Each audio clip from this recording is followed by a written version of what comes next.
Exercise 7C के question number 3 पर चर्चा करते हैं, जिसमें कह रहा है कि एक भिन्न का मान 1/2 हो जाता है यदि उसके अंश में 1 जोड़ दें।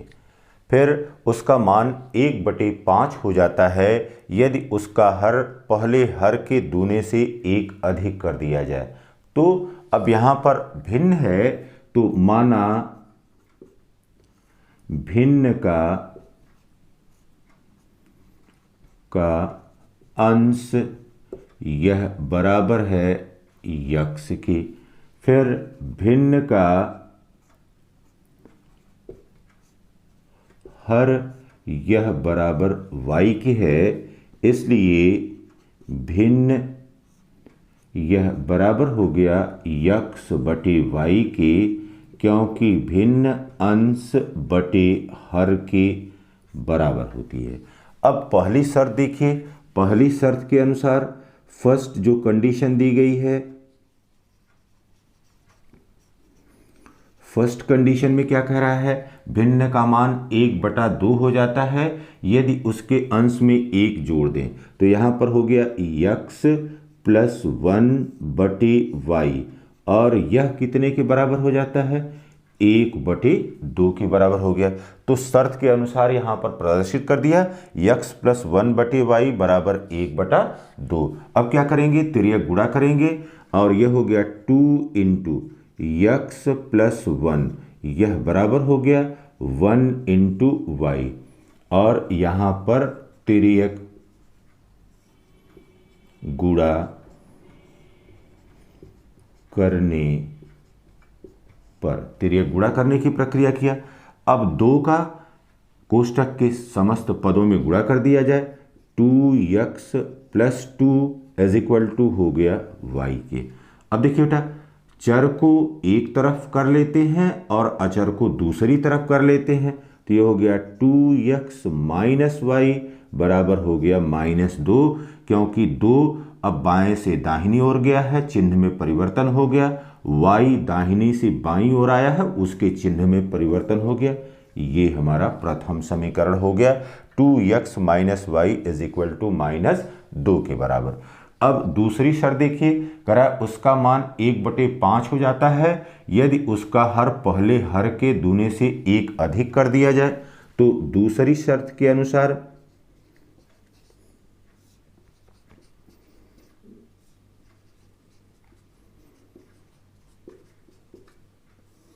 यह है यक्स बटे वाई।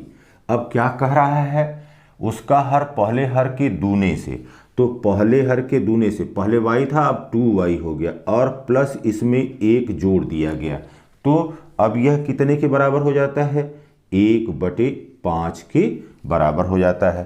तब अब यहां पर फिर तिर्यक गुणा करने पर ही हो गया 5 इंटू यक्स, 5 इंटू यक्स, फिर यह बराबर हो गया 1 इंटू 2y प्लस 1। अब देखिए बेटा, ये हो गया 5x बराबर हो गया 2y प्लस 1 के। अब इसको पक्षांतरित कर दीजिए, ये हो गया 5x minus 2y is equal to 1। यह पक्षांतर करने पर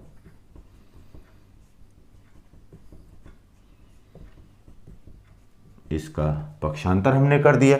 अब क्या करेंगे, अब प्रथम समीकरण और द्वितीय समीकरण के चरों का मिलान किया जाए। यहां पर देखिए 2x माइनस वाई बराबर -2 है, और यहां पर 5x minus 2y is equal to यहां पर 1 के बराबर है। तो अब समीकरण 1 के समस्त पदों में 2 से गुणा कर दिया जाए। समीकरण 1 के समस्त पदों में 2 से गुणा करने पर, समीकरण 1 के समस्त पदों में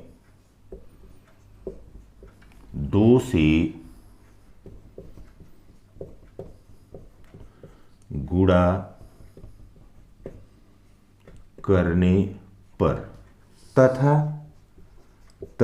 अब यहां पर देखिए बाबू, यहां पर -y है और यहाँ पर भी -y है, -2y है। तो अब इसको घटाएंगे तभी चिन्ह बदलेगा। तो समीकरण 1 के समस्त पदों में 2 से गुणा करने पर तथा समीकरण 2 से 1 को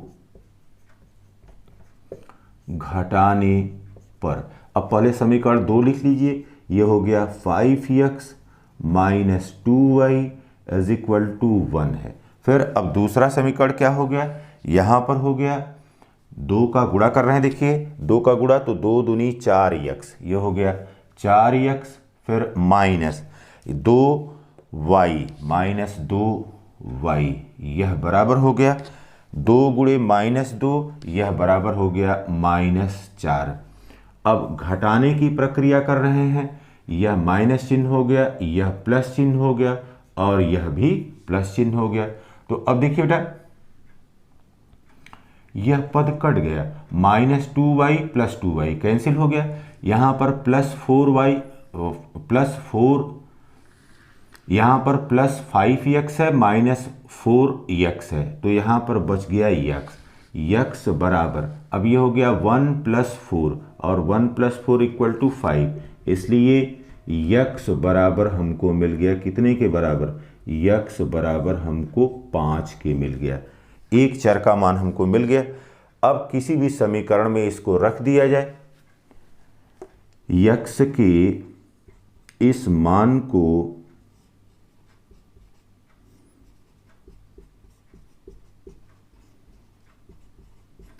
समीकरण 1 में